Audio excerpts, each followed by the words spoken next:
तो बच्चों इसके बाद हम बात करने वाले हैं एम्पियर्स लॉ की।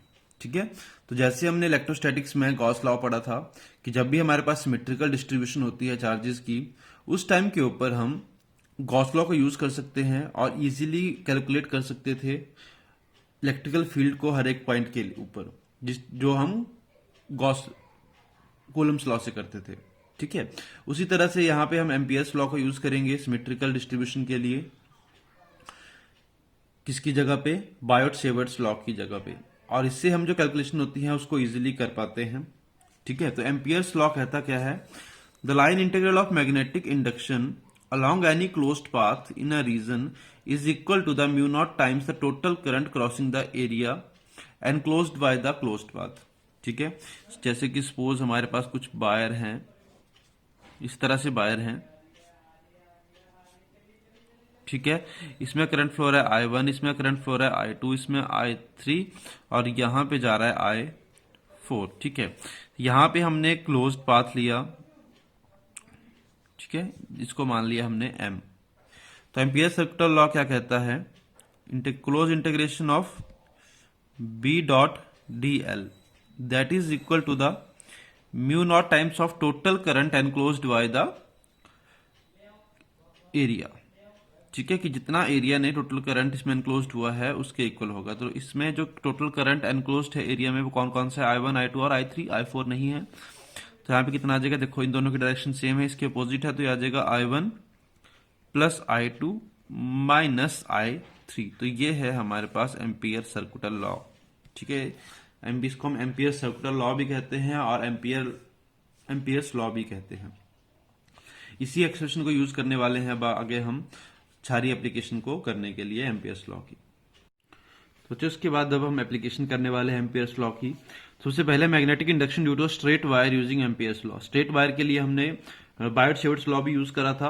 अब हम एम्पियर्स लॉ से इसको करने वाले हैं और आप देखोगे कितनी इजी जो है इसकी कैलकुलेशन होने वाली है। ठीक है, तो यहाँ पे हमने क्या करा, एक स्ट्रेट वायर ले ली, इसमें से करंट फ्लो रहा है I और एक पॉइंट P के ऊपर हमें क्या निकालनी है? मैग्नेटिक इंडक्शन निकालनी है, जिसका डिस्टेंस यहां से हमने कितना मान लिया? R। ठीक है, अब इसको हमने क्या करा? एनक्लोज्ड कर दिया। एनक्लोज करने के लिए हम क्या करेंगे? एक सर्कल ड्रॉ करेंगे, इमेजिनरी सर्कल ड्रॉ करा जिस तरह से हम गॉस लॉ में करते थे। तो यहां पे हमने इसको एनक्लोज बना दिया। ठीक है, अब इसकी वजह से सपोज यहां पे मैंने क्या लिया? एक स्मॉल एलिमेंट लिया DL। इस पॉइंट के ऊपर मैंने एक DL एलिमेंट लिया। अब अपनी फिंगर को कर्ल करो, तो अगर मैं सर्कुलर कॉइल के ऊपर मैग्नेटिक फील्ड की डायरेक्शन निकालूं तो वो किस तरफ को होगी? इस तरफ को। और DL भी हमारा किस तरफ को है? इसी डायरेक्शन में है। ठीक है, और ये हमारे पास R दे रखा है, सेंटर डिस्टेंस जो इसका रेडियस का दे रखी है R। अब ये क्लोज सरफेस मान लो कितना है? M है। तो बाय अप्लाइंग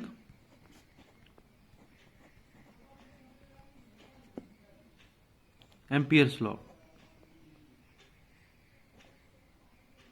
ठीक है, एम्पियर्स लॉ को हम यहां पे लगा देंगे। तो क्या आएगा? Close integration of B dot DL is equal to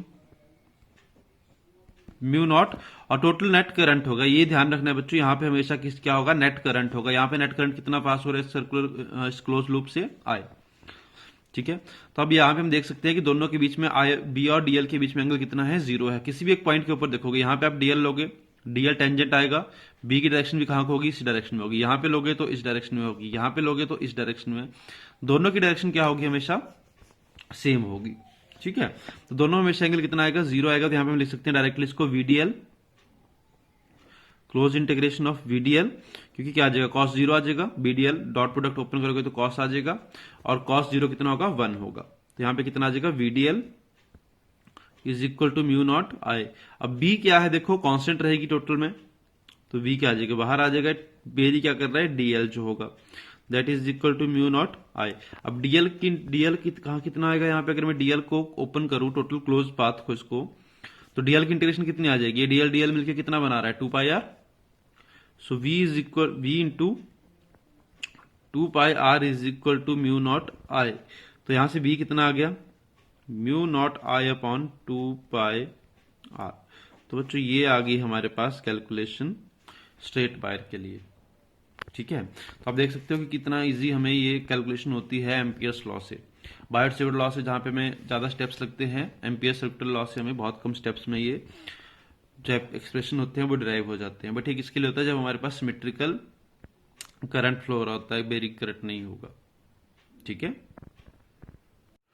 सो बच्चों नेक्स्ट एप्लीकेशन है magnetic induction due to long cylindrical wire using amperes law. ठीक है, तो यहां पे हमने एक सिलेंड्रिकल वायर ले ली।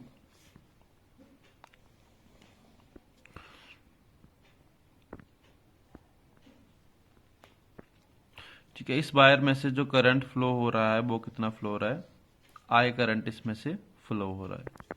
ठीक है, अब हमने क्या बोला कि यहाँ पे क्या है, इसकी रेडियस कितनी दे रखी है, एक तो पहले ये देख लो, आर इसकी रेडियस दे रखी है।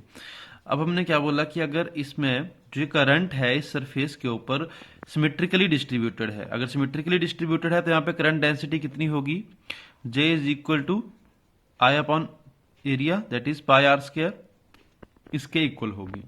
ठीक है, अब हमें सिलेंड्रिकल वायर के वजह से हमें क्या निकालनी है, मैग्नेटिक इंडक्शन निकालनी है। तो सपोज पहले हमें कहां पे निकालनी है, एक इंटीरियर पॉइंट के ऊपर निकालनी है जिसका डिस्टेंस यहां से आर दे रखा है।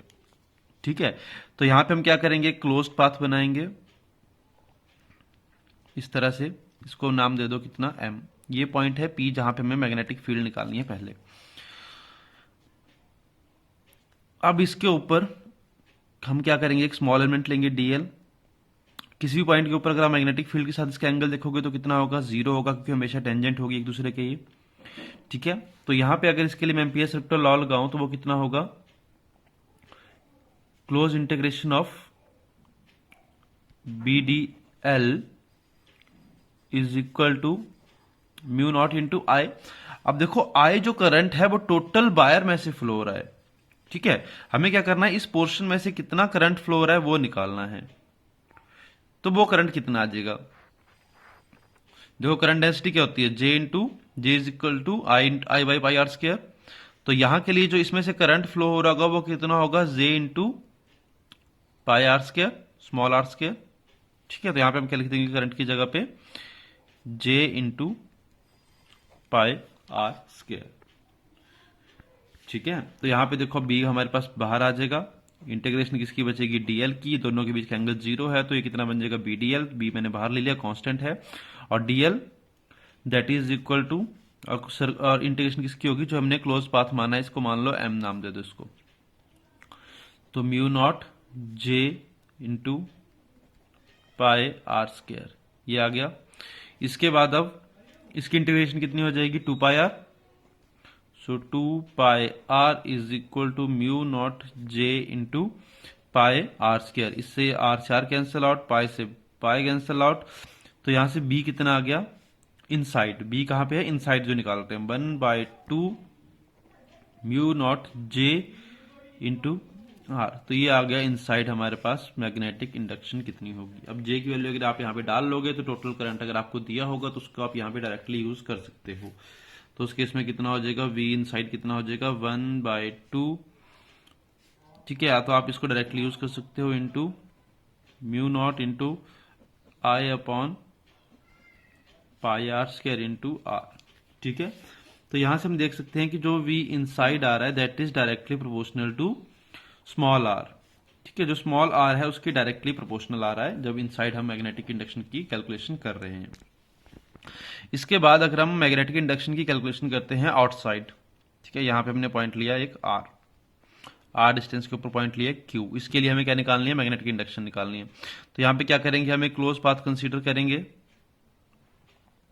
इस तरह से। ठीक है, यहां पे कहीं पे हमने डीएल लिया, यहां पे हमने एक डीएल एलिमेंट ले लिया, तो मैग्नेटिक इंडक्शन की डायरेक्शन इस तरफ को।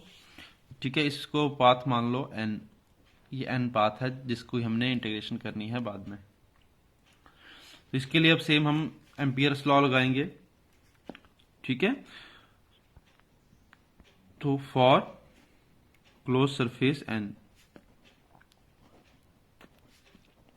ठीक है, ये लिख सकते हैं हम यहाँ पे आउटसाइड पॉइंट के लिए। ठीक है, तो उसके लिए देखो क्या होगा, अगर हम एम्पियर सर्कुलर लॉ लगाएंगे क्लोज पाथ के लिए तो हर जगह integration of B D L is equal to mu naught और टोटल करंट कितना फ्लो हो रहा है इस पाथ में से, आई तो टोटल करंट इसमें से फ्लो हो रहा था। ठीक है, तो ये आ जाएगा। अब इसकी इंटीग्रेशन कर दो तो सेम बी कांस्टेंट, डीएल की इंटीग्रेशन करोगे तो कितना आ जाएगा 2πr and that is equal to mu not I. तो यहां से वैल्यू कितनी आ जाएगी बी आउटसाइड की, mu not I upon 2πr। ठीक है, तो वी आउटसाइड के लिए जो रिलेशन आ रहा है दोनों के बीच में वो कैसा आ रहा है, इनवर्स रिलेशन आ रहा है। तो इसके लिए अगर मैं ग्राफ ड्रॉ करूं, ठीक है, यहाँ पे मैग्नेटिक फील्ड, इस तरफ को हमारे पास इसकी रेडियस जो डिस्टेंस है हमारे पास आर। तो देखो पहले क्या होगा, जब तक पहले क्या कर रहा है ये डायरेक्टली प्रोपोर्शनल इन साइड के लिए, तो ये कंटिन्यूसली इंक्रीज होता जाएगा। कब तक इंक्रीज होगा, जब तक कि ये जो स्मॉल आर है ये किसके इक्वल हो जाएगा, इसकी रेडियस के इक्वल हो जाएगा इन साइड। ठीक है, ये हम सिंपली कह सकते हैं ये कहां पे होगा, इन साइड। इन साइड के लिए क्या है, v is directly proportional to r है। अब जैसे ही हम आउटसाइड आएंगे तो ये क्या होगा, इनवर्सली प्रोपोर्शनल है, तो इसके लिए कुछ इस तरह का ग्राफ बनेगा। ठीक है, तो आ जाएगा v is inversely proportional to r, यहाँ पे b क्या है, इनवर्सली प्रोपोर्शनल है r के। क्लियर हुआ, तो इसका ग्राफ है और ये इसकी डेरिवेशन है। ये काफी इंपॉर्टेंट डेरिवेशन है, बोर्ड्स में आपसे पूछी भी जा सकती है इनसाइड या आउटसाइड के लिए।